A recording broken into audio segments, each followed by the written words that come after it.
warahmatullahi wabarakatuh. Saya Meilani Putri Atama dengan NIM A1H1208089.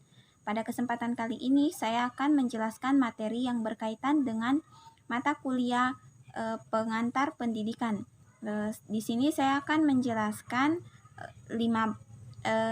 bab 5 sampai bab 9. Di mana bab 5 yang berjudul pengertian, fungsi, dan jenis lingkungan pendidikan. Manusia selama hidupnya selalu akan mendapat pengaruh dari keluarga, sekolah, dan masyarakat luas. Ketiga lingkungan itu sering disebut sebagai tripusat pendidikan yang akan mempengaruhi manusia secara bervariasi. Makin bertambah usia manusia, peran sekolah dan masyarakat luas makin penting, namun peran keluarga tidak putus dari itu. Pengertian dan fungsi lingkungan pendidikan.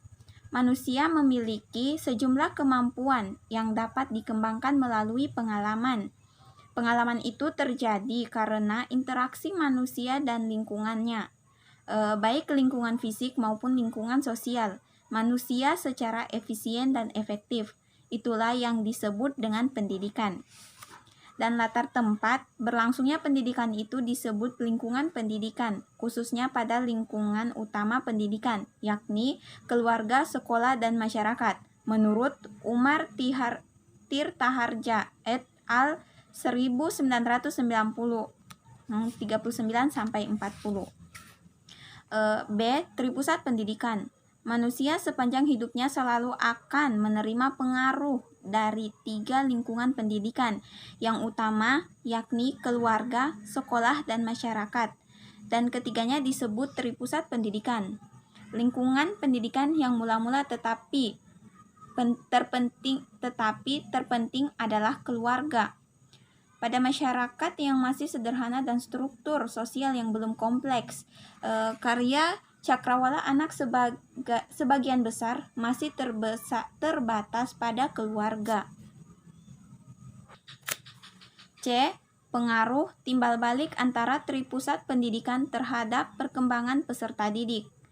Perkembangan peserta didik seperti juga tumbuh kembang anak pada umumnya dipengaruhi beberapa faktor, yakni hereditas, lingkungan proses perkembangan, dan anugerah.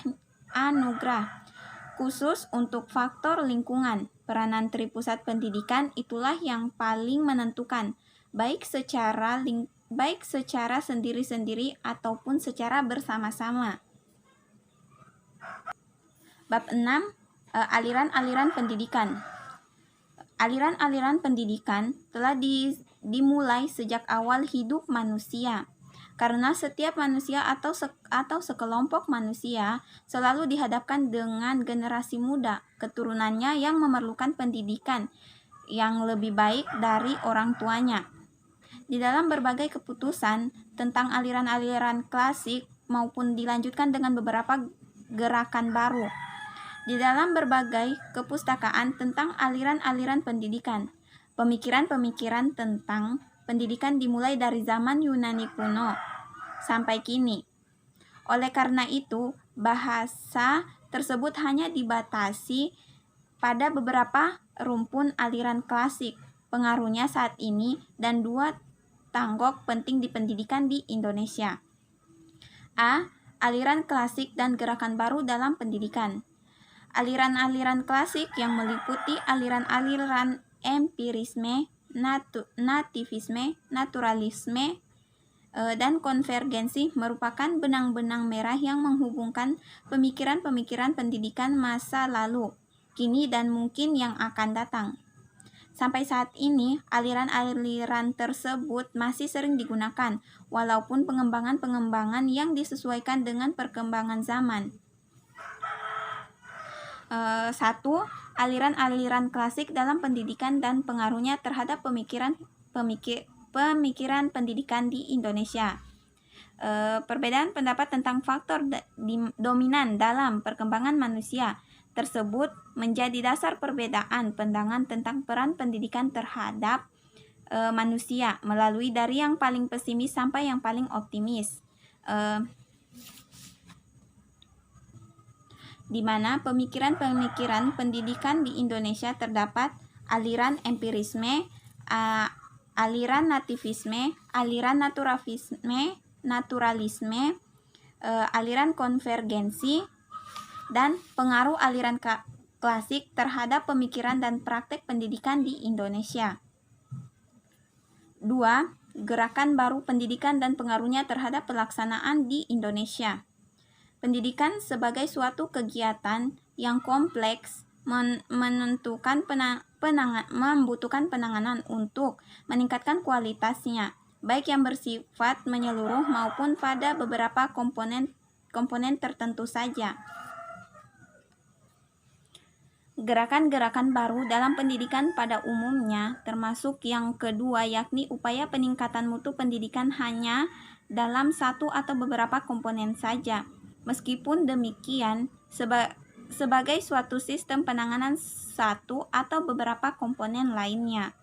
Beberapa gerakan-gerakan baru tersebut memusatkan diri pada perbaikan dan peningkatan kualitas kegiatan belajar mengajar pada sistem persekolahan seperti pengajaran alam sekitar, pengajaran pusat perhatian, sekolah kerja, pengajaran proyek, dan pengaruh gerakan baru dalam pendidikan terhadap penyelenggaraan pendidikan di Indonesia.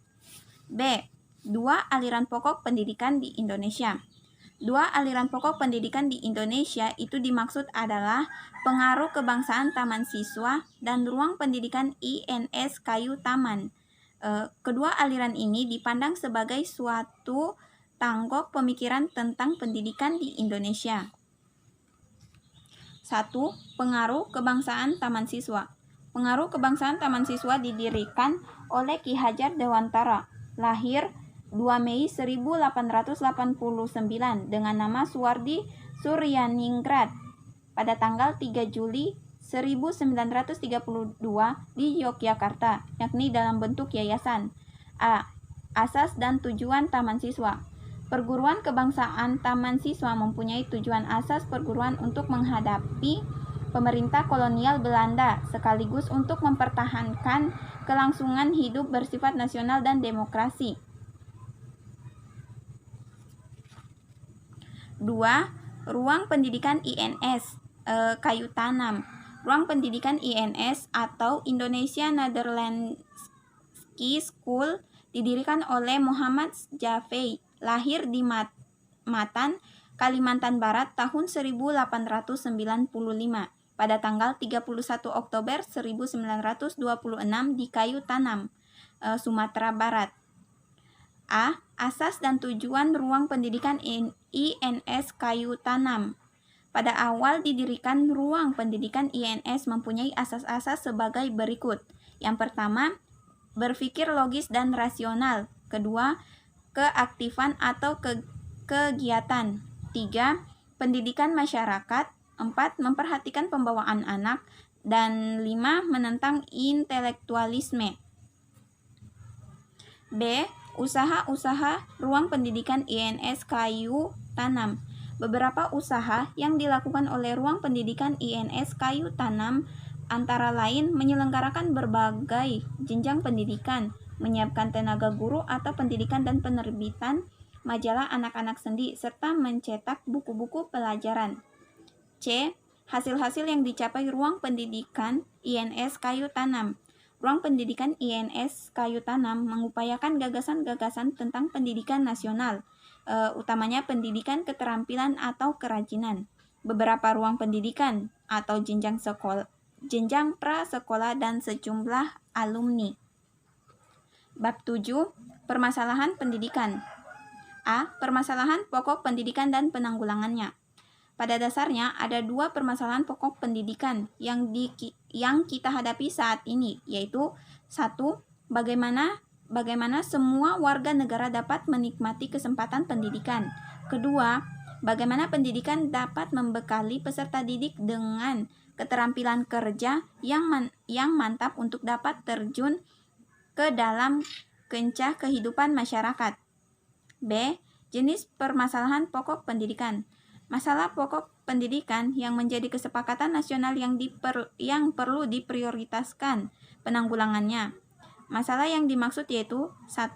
Masalah pemerataan pendidikan, 2. Masalah mutu pendidikan, 3. Masalah efisiensi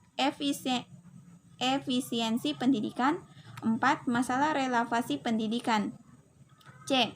Saling berkaitan antara masalah-masalah pendidikan. Pada dasarnya, pembangunan di bidang pendidikan tentu meningkatkan tercapainya pemerataan pendidikan dan pendidikan yang bermutu sekaligus. Ada dua faktor yang dapat dikemukakan sebagai penyebab mengapa pendidikan yang bermutu belum dapat diusahakan pada saat demikian. Yang pertama, gerakan peluas pendidikan untuk dapat diusahakan pada saat ini. Yang pertama, gerakan peluas pendidikan untuk melayani pemerataan kesempatan pendidikan bagi rakyat banyak memerlukan penghimpunan dan pengarahan dana dan daya. Kedua, kondisi satuan-satuan pendidikan pada saat demikian mempersulit upaya peningkatan mutu. Karena jumlah murid dalam kelas terlalu banyak, pengaruh tenaga pendidik yang kurang komponen. D. Faktor-faktor yang mempengaruhi perkembangannya masalah pendidikan. Faktor-faktor yang mempengaruhi perkembangan masalah pendidikan yaitu 1. Perkembangan iptek dan seni, 2. Laju pertumbuhan penduduk, 3. Aspirasi masyarakat, 4. Keterlatar-belakangan budaya dan sarana kehidupan. E. Permasalahan aktual pendidikan dan penanggulangan. Yang pertama, permasalahan aktual pendidikan di Indonesia. Permasalahan aktual pendidikan di Indonesia sangat kompleks dan semakin berkembang sejalan dengan berkembangnya zaman dan kemampuan sumber daya manusia. Masalah-masalah tersebut antara lain 1. Masalah keutuhan pencapaian sasaran, 2. Masalah kurikulum, 3. Masalah peran guru, dan 4. Masalah pendidikan dasar 9 tahun. 2. Upaya penanggulangan. Beberapa upaya yang dilakukan untuk menanggulangi masalah-masalah aktual tersebut, diantaranya pendidikan efektif perlu ditingkatkan secara terprogram. 2. Pelaksanaan kegiatan kurikuler dan ekstrakurikuler dilakukan dengan penuh kesungguhan dan diperhitungkan dalam kemampuan dalam penentuan nilai akhir atau kelulusan. 3. Melakukan penyusunan yang mantap terhadap potensi siswa melalui keragaman jenis program studi. 4. Memberi perhatian terhadap tenaga kependidikan atau prajabatan dan jabatan. 5. Perlu diadakan penelitian secara meluas pada masyarakat untuk menemukan faktor penunjang dan utamanya faktor penghambatnya. Bab 8. Sistem pendidikan nasional. Setiap bangsa memiliki sistem pendidikan nasional. Pendidikan nasional masing-masing bangsa berdasarkan pada dan dijiwai oleh kebudayaannya. Sistem pendidikan nasional Indonesia disusun berlandaskan kepada kebudayaan bangsa Indonesia dan berdasar pada Pancasila dan Undang-Undang Dasar 1945 sebagai kristalisasi nilai-nilai hidup bangsa Indonesia. A. Kelembagaan, program, dan pengelolaan pendidikan. Pendidikan adalah usaha dasar untuk menyiapkan peserta didik agar dapat berperan aktif dan positif dalam hidupnya, sekarang dan yang akan datang. Pendidikan nasional Indonesia adalah pendidikan yang berakar pada budaya bangsa Indonesia dan berdasar pada pencapaian tujuan pembangunan nasional Indonesia. Sistem pendidikan nasional atau SIS atau yang biasa disebut dengan Sisdiknas merupakan satu keseluruhan yang terpadu dari semua satuan dan kegiatan pendidikan yang saling berkaitan untuk mengusahakan tercapainya tujuan pendidikan nasional. 1. Kelembagaan pendidikan. Berdasarkan Undang-Undang Dasar Republik Indonesia Nomor 20 Tahun 2003 tentang Sistem Pendidikan Nasional. Kelembagaan pendidikan dapat dilihat dari segi jalur pendidikan dan program serta pengelolaan pendidikan. Yang pertama, jalur pendidikan. Penyelenggaraan Sisdiknas dilaksanakan melalui dua jalur, yaitu jalur pendidikan sekolah dan jalur pendidikan luar sekolah yang sering disingkat dengan PLS. B. Jenjang pendidikan. Jenjang pendidikan adalah suatu tahap dalam pendidikan berkelanjutan yang ditetapkan berdasarkan tingkat perkembangan peserta didik, serta keluasan dan kedalaman bahan pengajaran.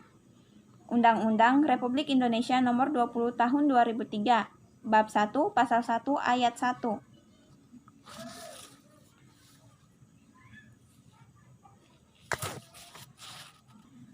Jenjang pendidikan terdiri atas jenjang pendidikan dasar, jenjang pendidikan menengah, dan jenjang pendidikan tinggi. 2. Program dan pengelolaan pendidikan. A. Jenis program pendidikan. Jenis program pendidikan adalah pendidikan yang dikelompokkan sesuai dengan sifat dan kekhususan tujuannya. Undang-Undang Republik Indonesia Nomor 2 Tahun 1989, Bab 1, Pasal 1, Ayat 4, Nomor 2 Tahun 1989. Program pendidikan yang termasuk jalur pendidikan sekolah terdiri atas pendidikan umum, pendidikan kejuruan, pendidikan luar biasa, pendidikan kedinasan, dan pendidikan keagamaan. B. Kurikulum program pendidikan. Dapat disimpulkan bahwa kurikulum adalah perangkat atau rancangan yang disusun untuk mencapai tujuan pendidikan. Dalam hal ini, kurikulum mencakup dua aspek, yaitu 1. Aspek kurikulum nasional dan aspek kurikulum muatan lokal. B. Upaya pembangunan pendidikan nasional. 1. Jenis upaya pembaruan pendidikan. Pembaruan yang terjadi meliputi landasan yuridis, kurikulum, dan perangkat penunjangan struktur pendidikan dan ketentangan pendidikan. A. Pembaruan landasan yuridis. Landasan yuridis adalah landasan hukum yang mendasari semua kegiatan pendidikan mengenai hal-hal yang penting seperti komponen struktur pendidikan, kurikulum, pengelolaan, pengawasan, dan ketenagaan. Sejak kemerdekaan, pemerintah terus berupaya melakukan perbaikan sistem pendidikan nasional melalui peraturan pemerintah dan undang-undang Sisdiknas, dan revisinya akan terus dilakukan sejalan tingkat kebutuhan masyarakat terhadap pendidikan. B. Pembaruan kurikulum. Pembaruan kurikulum dapat dilihat dari segi orientasinya, strategi, isi, program, dan metodenya seperti kurikulum 1976 sampai 1970. C. Pembaruan pola masa studi. D. Pembaruan tenaga kependidikan. 2. Dasar dan aspek legal pembangunan pendidikan nasional. Dasar dan aspek legal pembangunan pendidikan nasional berupa ketentuan-ketentuan yuridis yang menjadi dasar, acuan, serta mengatur penyelenggaraan sistem pendidikan nasional seperti Pancasila, Undang-Undang Dasar 1945, GBHN, Undang-Undang Organik Pendidikan, Peraturan Pemerintah, dan lain-lain. Bab 9. Pendidikan dan pembangunan. Pendidikan menduduki posisi sentral dalam pembangunan karena sasarannya adalah peningkatan kualitas SDM. Oleh sebab itu, pendidikan yang merupakan alur tengah pembangunan dari seluruh sektor pembangunan. A. Esensi pembangunan dan pendidikan serta titik temunya. Seperti yang dinyatakan dalam GBHN, hakikat pembangunan nasional adalah pembangunan manusia Indonesia. Pernyataan tersebut dapat diartikan bahwa yang menjadi tujuan akhir pembangunan adalah manusianya, yaitu dapat dipenuhi hajat hidup jasmani dan rohania sebagai makhluk individu, makhluk sosial, dan makhluk religius agar dengan demikian dapat meningkatkan martabatnya selaku makhluk. B. Sumbangan pendidikan pada pembangunan. Sumbangan pendidikan terhadap pembangunan dapat dilihat pada beberapa segi. Yang pertama, segi sasaran pendidikan. Kedua, segi lingkungan pendidikan. Ketiga, segi jenjang pendidikan. Keempat, segi pembidangan kerja atau sektor kehidupan. C. Pembangunan sistem pendidikan nasional. Bagaimana ini akan mengemukakan dua hal, yaitu mengapa sistem pendidikan harus dibangun. Sistem pendidikan perlu dibangun agar dapat memenuhi kebutuhan manusia. Manusia cenderung berupaya untuk mendekatkan dirinya pada kesempurnaan. Untuk itu, perlu dilakukan perbaikan termasuk sistem pendidikan. 2. Wujud pembangunan sistem pendidikan. Secara mikro, sistem pendidikan meliputi banyak aspek yang satu sama lain saling berkaitan, yaitu hubungan antara aspek-aspek.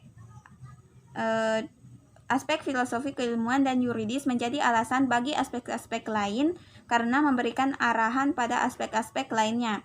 B. Aspek filosofis dan keilmuan.